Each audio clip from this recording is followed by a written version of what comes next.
blink twice or something. Hello, everyone. Welcome to another episode of Contact Lost. We are starting our run-up to Pyra Cup Nations, the most exciting international event in Poland, as it is also covered by the best English-speaking Polish podcast about 40k. We thank our sponsors, Weyland-Yutani and the Army Painter, as well as our community of patrons for letting us continue doing this little show thingy every week. Tonight, I am joined by my co-host Tweak Hi-oh. and the captains of teams attending Pyra. We've got Domi from the Netherlands Good evening. and a last-minute replacement swap out. We've got Tom Lowman of 6++ and Team England. Hi, everybody. The most wonderful Evening. voice on the internet in 40k, I would say. But It is I smooth. keep on repeating that. He sings, he dances, he does everything. I mean, and he's handsome. So, full package. He's not the first person you're telling that, so Yeah, Steve Jones was getting cross with you. You say it to all of us. But I And have Vic. I have my and Vic as well. I have Oh, my buddy. selection of voices. Let's put it like that. So you all fit the pattern. Hmm. Go on, Joker. I catch you off. Of voices. No, it's fine. It's all fine. So, as I was saying, we'll be covering Pyra for the next couple of weeks. It's going to be super awesome and exciting. And yeah, I think all of us here can't wait to be there, except for Tweak, who's not going. But I'm sure that across this time, we're going to build up lots of FOMO in him. What do you think, Tweak? I mean, what can I say? Scrubs don't get to go to events like that, so I need some time to earn my spot, I guess. Which again speaks volumes about you because you are going. It's not your first time, so we're going to turn this around. I'm going to take over the mic, I guess, and I'm going to play the role of the interviewer because I know literally nothing about this event. But I have three people here who have been prepping or have been there already and know quite a lot. And we are going to discuss the event itself, the preparation for it, the purpose of it, what it is, if you haven't heard about it, because there's high likelihood that our listeners haven't heard about it yet, even though a lot of effort has been going into promoting it. And then, if time allows, because we have a bunch of talkative people here, we might delve a little bit into some of the armies that are going to be taken, especially the newer ones. But let's see what the time allows us to do. Gentlemen, are we ready to delve into it? Absolutely. Let's go. All right. So let's start by maybe the setting. Let's discuss that a little bit, and I'll start with Joker just because I know for a fact that he has been there already. Joker has been putting tremendous amounts of work into playing 40k, being around Team Poland, being on the Team Poland 40k Discord server, interacting with the team, becoming slowly part of the team, or at least the community around the team. Joker, tell us all about it. Tell us about the event, what it is, what's the purpose of it is. Who organizes it? What's the idea? So Pyra Cup is a series of events actually throughout the calendar year. They're all run by my son, also a member of Contact Lost. They're all taking place in his hometown of Międzyrzecz, which is just impossible to pronounce for our international guests. And essentially what it is, they're all team events. They're all taking place in a pretty nice hotel, and it's an all-inclusive event. So you're there, you're just paying for all of it up front, and you get the foods, you get to play the event, of course. There's also some drinks included, etc., etc. It's all good fun. Now, there are 4 events, at least there were 4 last year. Looks like there will be 4 this year, and maybe a Sigma event, but we don't care about that here. So the one in February, the one that we're discussing now, is sort of an international tournament where we have really strong teams attending. Last year, we've had Team US win that event. This year, they're also coming back to defend their spot, along with a very solid lineup of the Netherlands, England, who we got here, the world champions France, Germany, and Sweden. and 2 Polish teams as usual, because Mm. Pyra also serves, at least the Pyra nations that we're focusing on now, also serves the purpose of selecting the wider team, let's call it. So dumbing down the amount of people interested in playing for Team Poland at the current year's WTC to around-ish 16 people, from which obviously the final 8 will be chosen at a later stage. Now, apart from that, there's also a secret WTC prep event in July, which doesn't get as much coverage as really just list deadline and allows some final testing. Last year, we've had France attend as one of the teams, and they've actually did do some polishing of the lists. They've shown some of the ideas already, and they've managed to win the WTC later on. So I think that did serve its purpose, unfortunately for them and not for us. Yeah. Then there's a more laid back event in October, as obviously it's kind of an To off blow off some season. steam. Mhm. Yeah, in autumn, just to like test some ideas and fool around. And then there's a domestic one in November where it's a 5v5 and there's teams coming in from all over Poland to compete. But it's also like not as competitive probably as Mhm. the one in February at least. Yeah, so I guess it's safe to say that it's a series of events that bring people and teams together. People get to mingle, people get to try out stuff. It's pretty influential, especially the one before the WTC. That, let's call it the silent one or the secret one. I remember 2 years ago when I think Scotland came with their pretty unique Tau build that made such an impression that a lot Yeah. of teams actually took it to the WTC. Yeah. Whether that for good or the bad, I'll let the history judge. But yeah, a lot of interesting stuff happens there. A lot of like ideas for lists that transpire, and then the broader community adopts them and so on, and trials and tests them, and it's all good fun. So Yeah, I mean, last year yeah, Olivier played 60 Crusaders at Pyra, and then he Mm. decided to go 100. 100. So Yeah, that's a small upgrade. All right, so Joker, we'll get back to you in a moment because I want to talk about your path of ascension to actually getting there. But let's give our guests some time and some voice. So Christian, let's start with you, um, and let's start maybe with your path to becoming the captain of Team Netherlands, because last year it was Rude. Yeah. The year before that it was Rude, and I think the years before that it was Rude. So now we have a change. What happened, and was it difficult to get to that position? Did you have to, kill your siblings in the womb, or was it like a sort of organic thing that happened?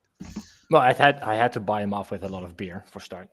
That's a good start. No, no, it's I've been a part of the WTC team for the last 3 years now, and as a player, and I've managed to grow a lot in those 3 years. Also, in my understanding of 40k, Mhm. and Ruud was a great captain, and he needed to go to a different level in his life, and at that point he basically said, like, I'm stopping, does anyone want to step up as captain? And a few team members already approached me like, look, if you want to, I think you can do it, right? And it's a small push you need because it's a pretty taxing job. Mhm. So, and at some point I was like, why not just So try it? is Rude still there somewhere in the background, like, pulling the strings a little bit, or helping from like the back seat, or has he cut off his ties completely and you're on your own essentially with the people? Oh no, he's always advising. I can Cool. always That's great. come back to him if I need help or if I need Mhm. something done that I haven't done before. He's always ready for me. That's So fantastic. that's All right. great. That's All right. amazing. Great. So, what is your plan for Pyra? Like, and I'm talking like from your personal approach and from the team's approach. What are you trying to get from this event? As a personal approach, it's basically to test my skill as a captain mostly. Mhm. See where my faults are and what I can improve to actually make the team better. And for the team, it's mostly to see.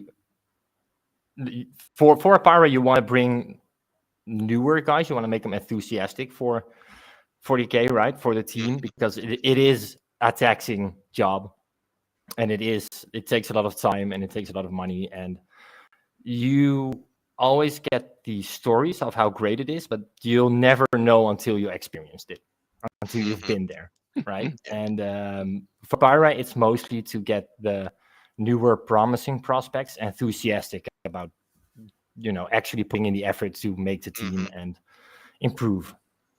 So that's the biggest team effort I'm looking for at Pyra. That's fantastic. All right.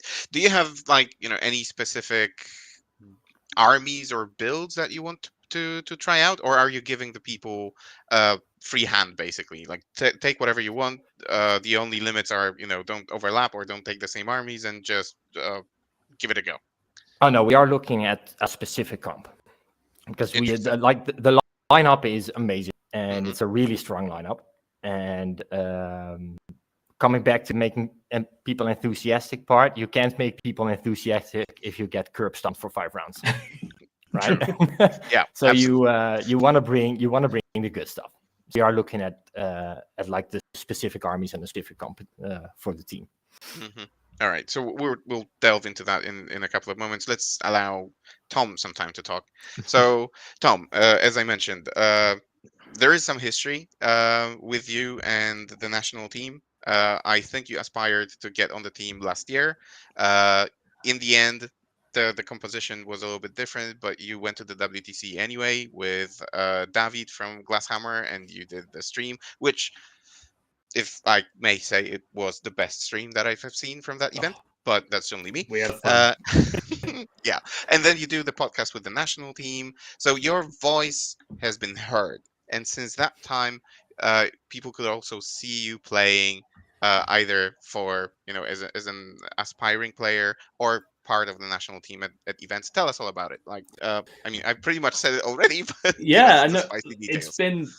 It's been a real journey. It's been an incredible 2 years, right? I think last year when I applied, it was really to just learn what all of the national setup looked like and how international teams worked. I'd obviously started listening to stuff like you guys, and I'd got the WTC bug, and I was interested, but I didn't know very much about it.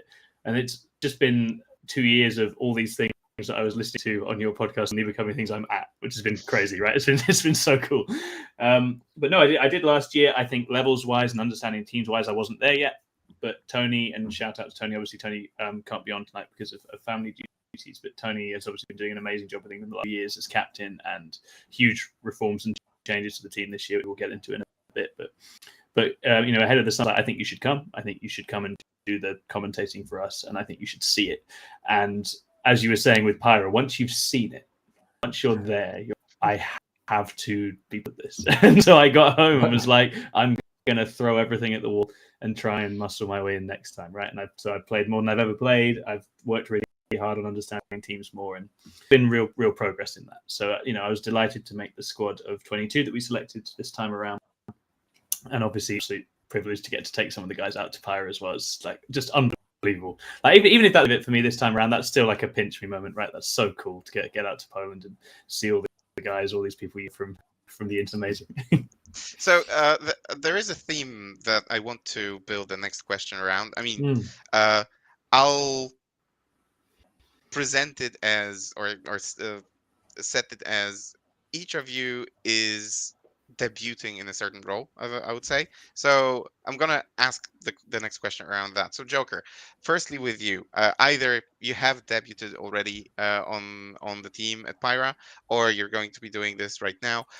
What is it like to be in such an esteemed group of people or group of players? Because as you said before, Team America, Team Netherlands, Team England, Team France. So we're talking Shark Tank of an event, and you go there. How do you feel? How do you manage? How do you manage the pressure? How do you manage the emotions, everything that is there? Are you, I don't know, stressed out, or are you actually living the moment because it's the best place it could be at the time? So last year I was my biggest enemy. I think, and I didn't manage it. So I've put a lot of pressure on myself to actually perform. I've had like the worst dice moments during some of those games. At least that's the most I remember from them. Obviously, there definitely were some misplays, etc. But you know, the dice obviously, as soon as it happens, that's the first thing you see, right? And I didn't enjoy it that much. So definitely this year I'm going to try go in a bit more relaxed and just take it all in and enjoy it and make the most of the opportunity to play with some of the world's best and learn from it. That's At least that's the actually plan. that's quite enlightening, to be honest, because I was expecting like all this like joviality and so on. But I've been there and I've met all the people and it was great. And you started off like on a negative side, saying I was my biggest enemy and the dice was shit and so on. So I mean, throughout I mean, since the last time you've taken part in a lot of screams on TTS and so on and so on. Is this event any different to actually playing a team's event on TTS? Or because on TTS you also can have bad dice, you can also maybe get not the best pairing and so on and so on. Yeah, So I mean, but it's like, would it be different if we were doing this in a room together with beers in hand, or it it's goes the without same saying. question, man? So exactly. We have So to do that one day. Yeah, we have to. interacting with someone else in person playing 40K is just that much different, and it's that much better. Yeah, but I Uh, meant more from like the managing stress perspective, or the pressure that you need to do well for the team and so on. So like, and handling that, is that oh yeah, any I mean, different? the on TTS you don't usually play with a clock, so the clock management comes in. You Mm, have to actually fit within a given time window, right? So, but I would say that's pretty like the only difference. I mean, you interact with the same person that you might interact with playing a scrim game. So no. I mean, from that perspective, there's like no issues. okay, all right. But like I I'm said, still very. Mhm. I've put a Go on, lot go on. on myself to, perform, prove my worth, so to say, and maybe a bit too much. Uh, I'm gonna actually try very do it a happy. little bit differently this year. Just I'm very happy to accept hear the all that. fact that I'm there playing because I'm helping out with the team, not because I'm good. And yeah, just take it in, take the opportunity to play some of the world's best, like I said, and learn from that, improve my game, and then maybe later on, some other event, take a shot at the spot in the team. I appreciate that answer. I mean, that's such a human answer. I'm actually, really, really enjoying that answer. I cannot stress it enough. But let's move to Christian now. Christian, you are debuting in the role of a captain. So Mhm. the question is very similar. Is there stress connected to debuting in the role? Like, is Oh, you there have no a idea. pressure? Right. Tell us all about it. It's it's the first international team event you're attending as a captain, so there's a lot of stress, right? It's basically the test if you have what it takes to be a captain. Hmm. And like I said, the lineup is insane, and that even makes the whole stress even greater because you're playing against the best of the world, and if you can't cut it, then you cut it. So Yep. it's it adds a lot of stress. But it's in a good way. Mm. And the nation, yeah, like the Netherlands is quite a competitive nation, I must admit. Like I see you guys playing in all the online TTS leagues, be it Yes. singles or teams. I see you at the WTC. I see you at Pyra. I see you at the ITT. I think. Even so, like you are everywhere, and the ambition is huge. So yeah, that's why I'm asking the question, because it sounds like there are a lot of competitively minded people who just want to do the best. And I'm There like are, I'm yeah. trying to imagine how do you manage so much talent, so much energy, so much pressure. Is there anything else, sorry, is there anything that maybe like a golden idea, golden rule that Rude has passed on to you, like, be careful about this guy, or smack this guy on the head when he gets too cocky, or something like that? Like, did you get any golden advice from Rude? Always scout for golden talent. Ooh, nice. That's Okay. there's a lot of hidden talent about Mhm. people that just get into competitive play that can really, with the right training and guidance, improve to actually be a great WTC player. And usually they are, and that's a whole new concept that we're trying with Team NL right now, is that basically the idea is at some point we're all getting too old to play 40K, right? At You're WTC. never too old to play. And Never. then you need a new generation. I mean, look at Skark. Come on. I mean, yeah, okay. But he just never stops. Exactly. No, it's at some point you need a new generation, and the only way to create that generation is to train them with the current generation. Yeah. And so what we're mostly looking at is, and that comes back to the always scouting for talent, is getting the newer guys trained by the veterans, basically, so they can take over at some point. Yeah. So we are always looking at trying to improve the competitive players we have, because we do have a lot of competitive players, but not a lot of competitive team players. Most of them go to like the LGT and all that kind of stuff, but never to an ITT or like a local team event. So we are trying to do training programs to at some point replace us.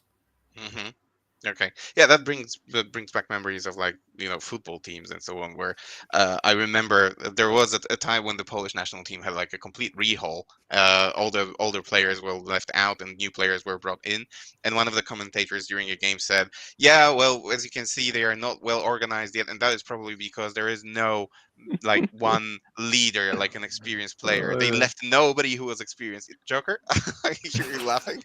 I'm laughing because in football we're always going for the generational shift. Yeah, same man. It's always the same thing over and over and over. I just wanted, to make that nice connection. You have to ruin it. But anyway, Tom, moving on to you, because again, you are debuting in a way as well, and I guess I need to play that cliche card a little bit. But maybe you have some insight into this. Team England is broadly perceived as a team of individuals that form a collective, but still mainly as individuals.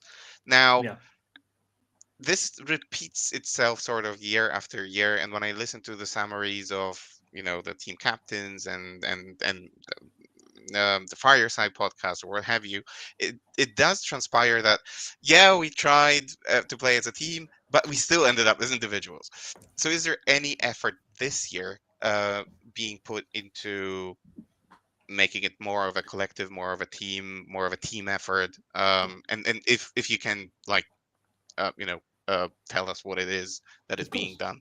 Yeah, absolutely. I think that's definitely an accusation. Obviously, again, I was new to this a couple of years ago, but that's an accusation I've heard a lot, and it's something that I think is very reasonable. And I think certainly UK singles dominates minds of those who make up the national team a lot of the time, and that does shape how things play out. And I think after last WTC, where I think, and this is such a British thing, it's just like after every Euros or World Cup, we had such a good team and we didn't quite make it. It's the same story every time, right? But I think it was that. It was the golden generation. How many thing, right? more have they got? Yeah, exactly. And I think there was that feeling that a very strong group of players, but a few different things hadn't done.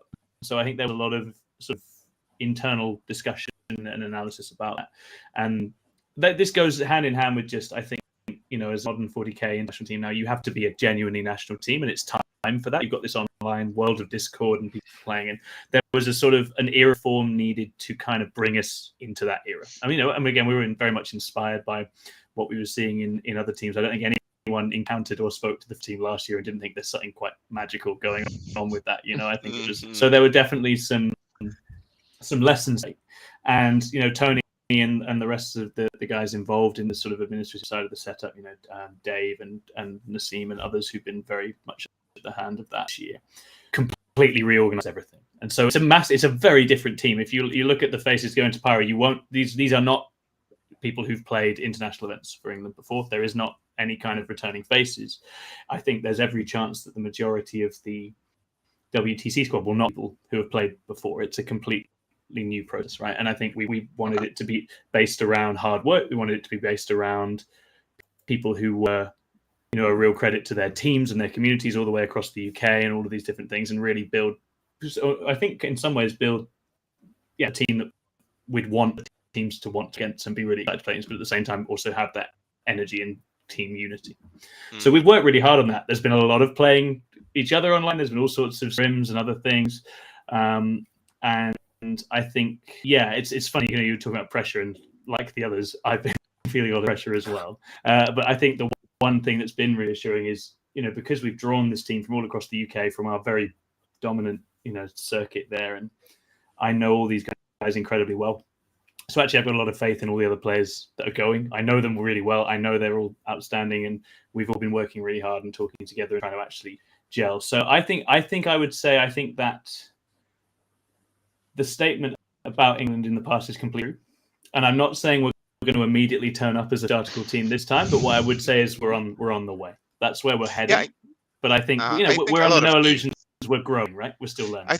I think a lot of teams do that, because if you look at Germany, for example, and I remember speaking to Malta about this, and I remember speaking to their last year's captain, 2 years ago now. So I think Dominic, he also said that they are like rebuilding their team, and they are investing in new talent, and they have like 2-3 tops experienced players, and then the rest are essentially new guys brought in, and so on. So I mean, I'm using Germany as an example, but as I said, I think it's a theme. And on that note, Joker, I'll treat you as a sort of a spokesperson for the national team, like the Polish national team, maybe.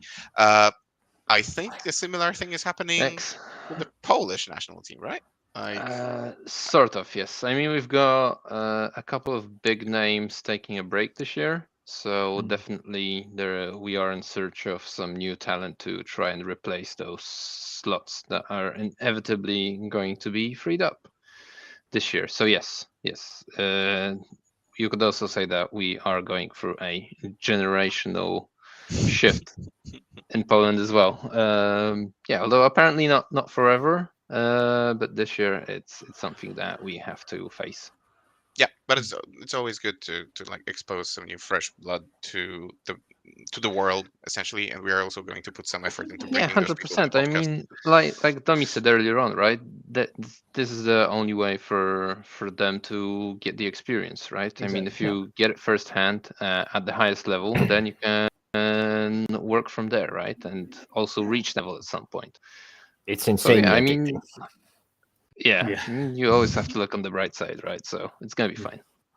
Yeah.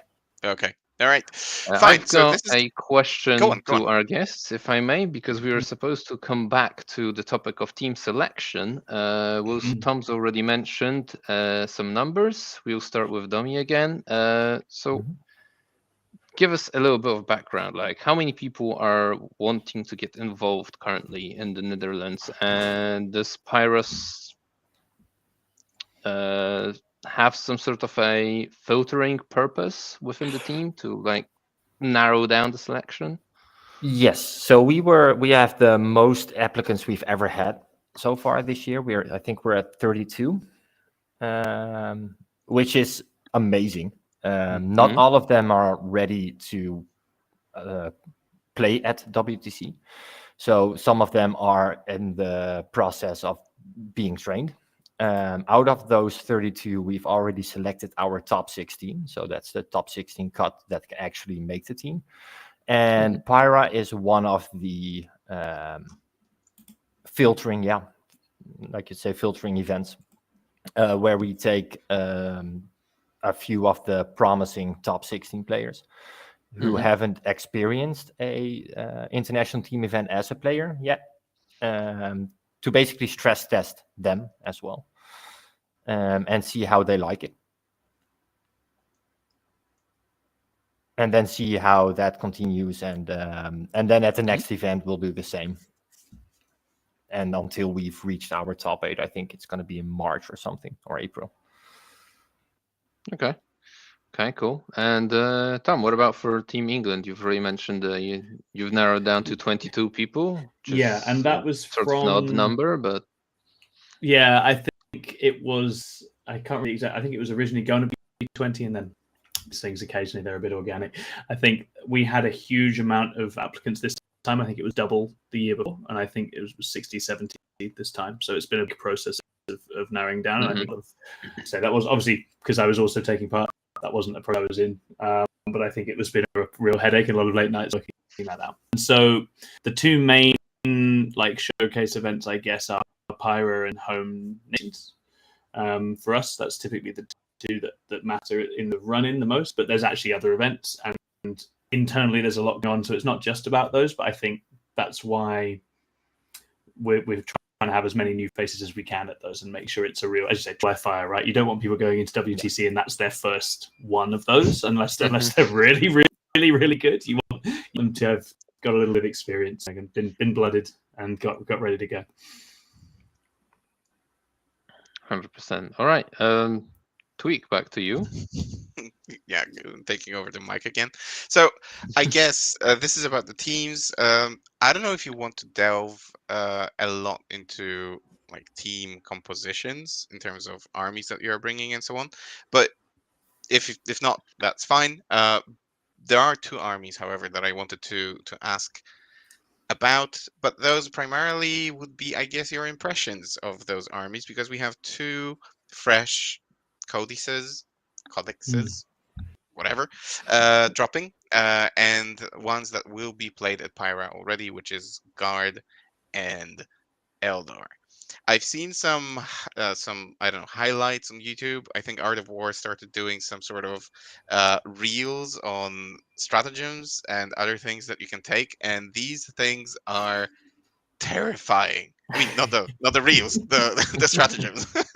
So at least for Eldar, that's what I've seen. So Tom, let's start with you, because I know for a fact that Eldar are closer to your heart than they are to Domi's heart. What are your initial impressions of that book? Is it worth taking? Will we see it at Pyra? Yeah, are you going to be playing Eldar by any chance? So Eldar, I'm a big fan of them. I always have to wait. I don't really like playing armies that are like completely overdue. I can only play Eldar for certain times of the year. Let's put it. But I think it's a really good book, in as much as it has clearly had so much love put into it. There is so much going on. The actual rule set are ridiculous. Like, you know, in terms of the tools they've been given, like it's a world away from some other things. I think it's not quite as brainless as the Index when it released. You know, the Index was really like, it just deleted God. You couldn't kill it. And it's like, okay, well, that's a good couple of things to be able to do, right? It's not quite like that. But this, all the, I guess it's maybe to the 9th rules where there's little tricks and little tools in there that just make life really difficult for certain armies. You know, battle focus can feel awful for certain kinds of armies, like really awful to engage with. But I guess the exciting thing from a Pyra perspective is I know a lot of people playing L right now, and they're playing very different things. So, you know, maybe it's a bunch of aspects, maybe it's Harlequins, you know, maybe it's bikes. There's all sorts going on. And I guess certainly from a stressful perspective, you know, we were talking about stress earlier on. One of the things going into Pyra is you've got Eldar and Guard to slot in. You've got all this Grotmus stuff. We're still trying to work out how all it goes together.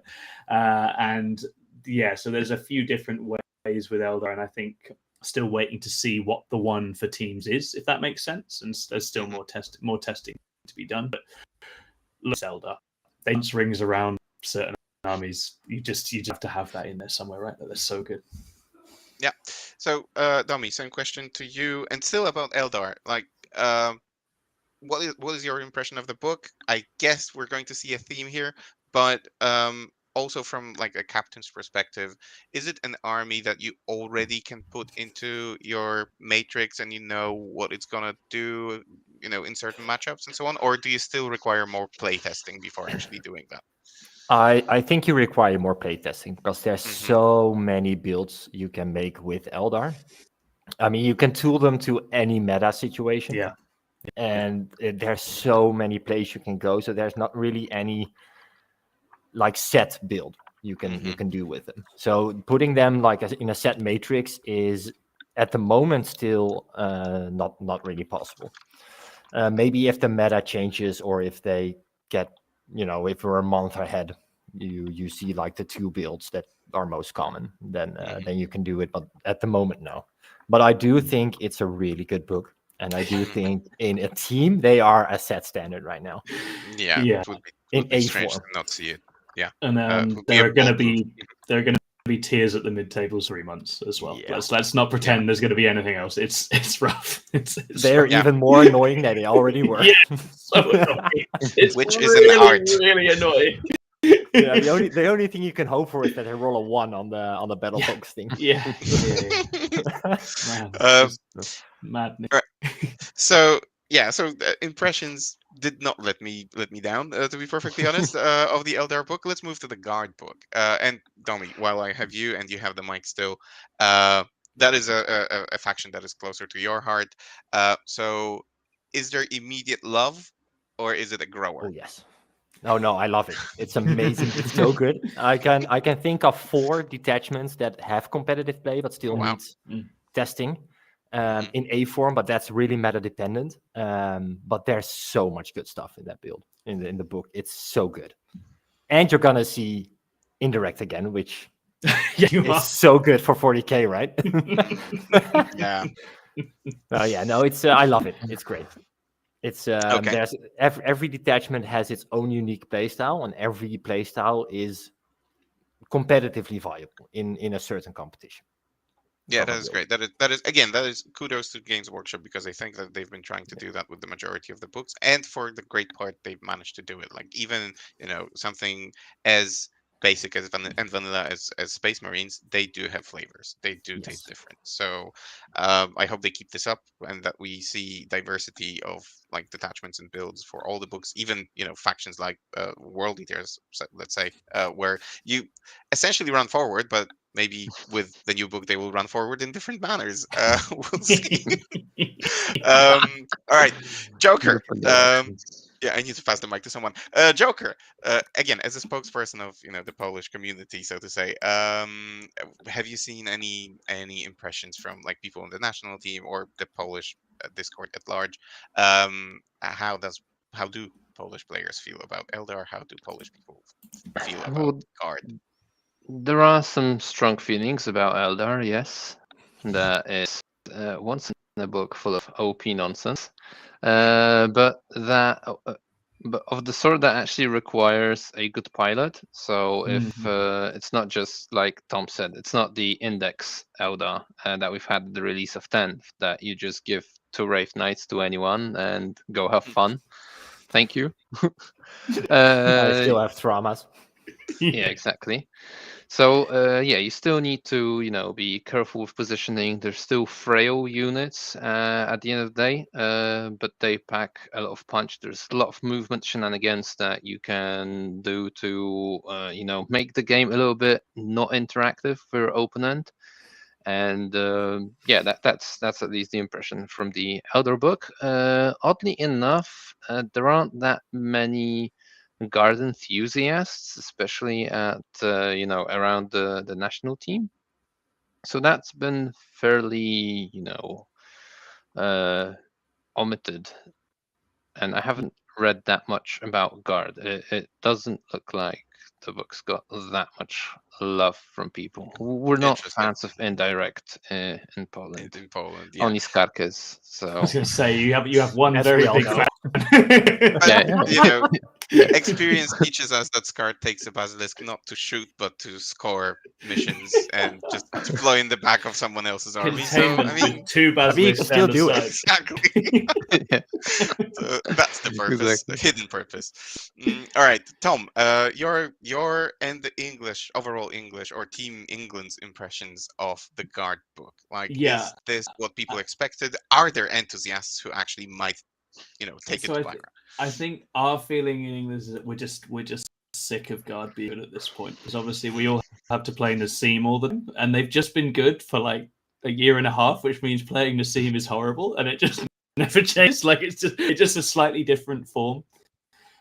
So our others in there are fully fed up with Guard at this point. But I think it's a really cool book. I like the different themes.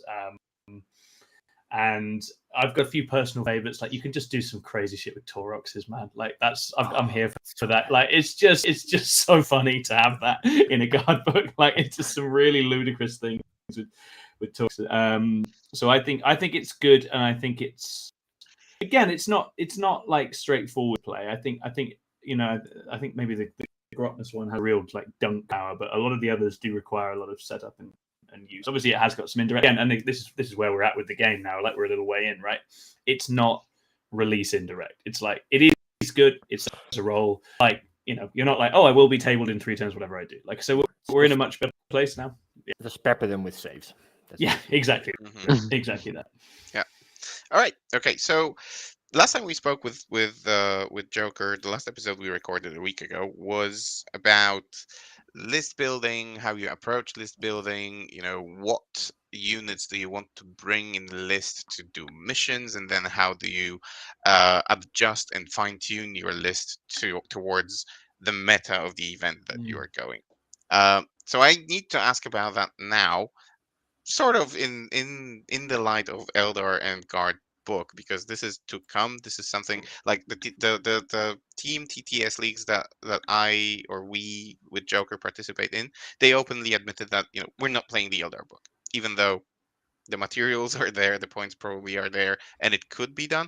It's not, which means if someone uses the online league like that to test and practice before an event, they are not going to get that practice in against Eldar or with Eldar, depends. So that's a long-winded question, but getting to the point, what is the meta right now? What do you build against? And is there enough diversity for 8 teams to, I don't know, bring hordes, armor, elite units, or is there any other concept in it? And I'm not asking for you to reveal all your secrets, but like, what are you bracing for? And Tom, let's start with you. I guess I can speak to UK singles, and I'm sure others have felt the same, but there are a lot of different approach work at the moment, which kind of means you have to factor that into your team comp, right? I think there are these very tricksy, powerful shooty armies, but there's also just aggro. Both those things are very real in the game right now, and so I think you need comps and play to that. And then I think ultimately, and this is where we're all learning, our little Pyra are all learning because this is new to us. But, when we sit down and look at the boards, we go, oh, actually, it doesn't really matter what you play. You need something that can go at and play the game, right? So there's kind of, that's where the WTC in the system is beautiful, right? Because actually you have to build around that as well, and that adds a different dimension as well. But I think there are a lot of very aggressive armies in the game right now that can put real pressure on. There's a few sneaky technical ones, and then there's everyone else trying to get by and survive in that conditions, and building a comp to account for that, I think. Yeah, and I think you also have to factor in that some people, some teams have some players that can cook up something that is completely out of anyone else's mind. Yeah. And even without that, you're looking at like, I don't know, 40, 50 builds, and I don't think I'm overestimating by any means in terms of what we've got in the meta right now. I mean, we've had the Grotmas, which really gave us a lot of viable detachments, now the 2 new books, and I don't think the meta's really resolved at the moment, which makes the event all the more interesting, because I wouldn't dare making a team composition here on the spot, for example, because it's really hard. 40k is really balanced at the moment. Yeah, that's it. Like, and you have these conversations where you can make like a perfect case for one army, and then you can just make a perfect case for a completely different, and they both work. And it's just, so I think it's moving this around, isn't it? But we're in an awesome place for the game to be. That there's so many different things you can be plugging in. Domi, when we talk about like composing or choosing the composition for the 8 armies, um, will your team be building to sort of try and address all the threats out there? So, an armor skew or a horde kind of skew and stuff like that, or more, let's call it jack of all trades builds that can more or less at least play for a draw with everything. What's the idea? Well, the problem is, in my opinion at least, is that the days of 15 pluses, the team scores are over. Yeah. Like Yeah. it's insanely hard to get higher than a 15. So Okay. you have to keep that in mind. So for team composition, it's pretty much impossible to plan ahead of the meta because it's so balanced, right? There's going to be someone that cooks up something like stupid, and you're like, oh well, all right, cool. I guess I lose, right? So it's really hard, but there are signal armies you can look for and you can try and tool against, and there are certain archetypes within a team that you take, right? Because if you're looking for a defender, you're looking for an army that can just score its points no matter what, and he gets a 10, and you build your army for it. If you're looking for a hammer, you build something that can just hammer your opponent and get at least the 15, and if the opponent makes a mistake, it's going to be a 15 plus. So you try and build the lists in your army in such a way that you have the options to utilize them as you need to. Yeah.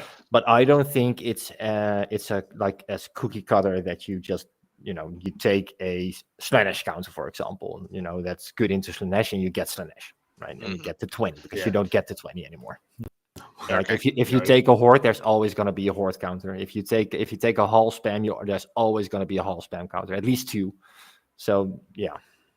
Tom, is that uniform? Is that what England is also sort of doing? Yeah, I think there is that feeling of, and I think especially, and again, it's but also elves coming to the world.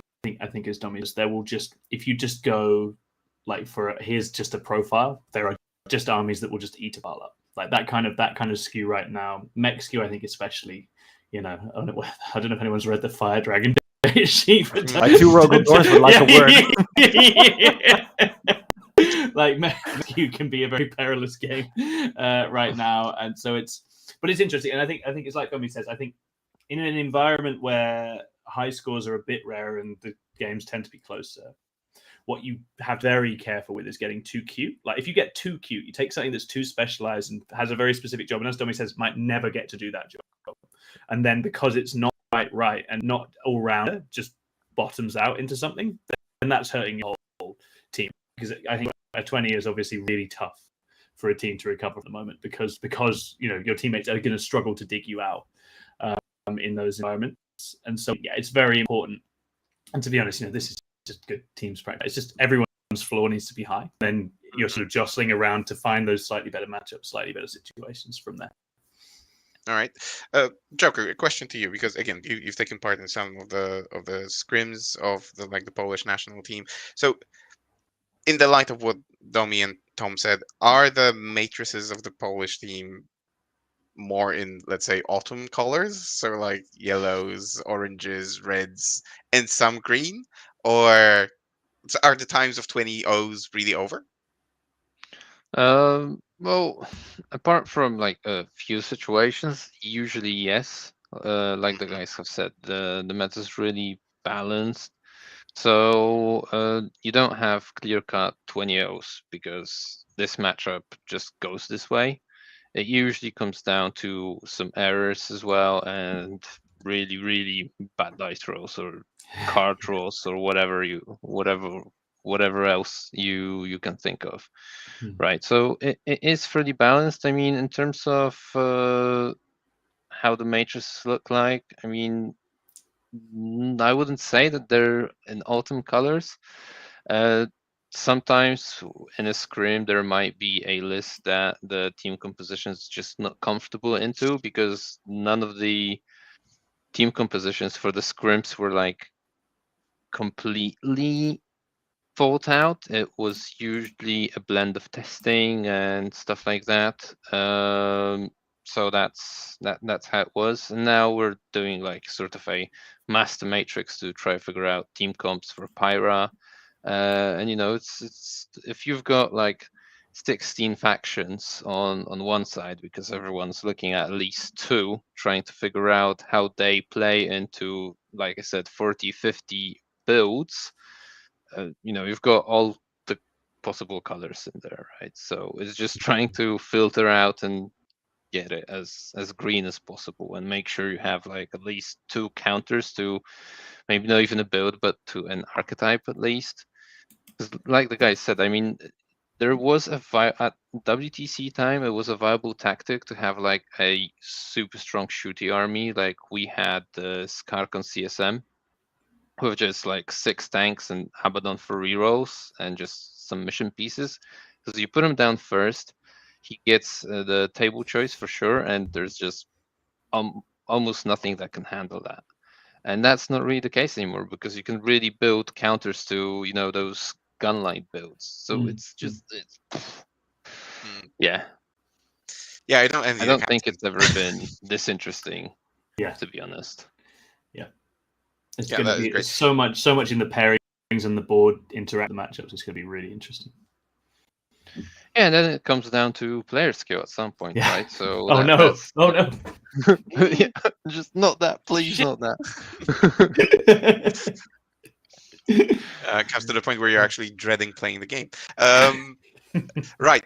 Listen, guys, we are actually hitting the mark of 1 hour, and I think this is perfect because I'm out of questions. Joker, is there anything else that you want to ask about? No, I don't think so. I mean, All right. looking forward to seeing our guests on the spot over there in 3 weeks. And yeah, I do have an announcement to make if we're wrapping up. That is, we'll be hosting a little competition at contactlost here. I haven't figured out what it will be exactly, but it will be related to Pyra. It will be either betting on scores or just what the top 3 will be. But yeah, we'll see. I have to give it a little bit more thought. I was thinking about Watch this doing a space. fantasy draft, but I think there's too little time to get it done properly. So we're going to go into a little bit of a different direction, and I'll shut up now because my thoughts are drifting away from me. Right. Can you, because I think you're better at that, can you do the sponsor thing and so on, and then wrap the episode? Yeah, I can wrap the episode. So first of all, a massive thank you to our guests, Domi and Tom. Thank you you. very much, Hassan. It was great having you guys on.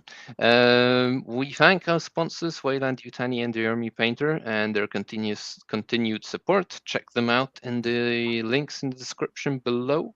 Please hit like, subscribe, the bell button, what have you, if you like what we do, and consider becoming Patreon, because yeah, that's also sort of helpful and helps going.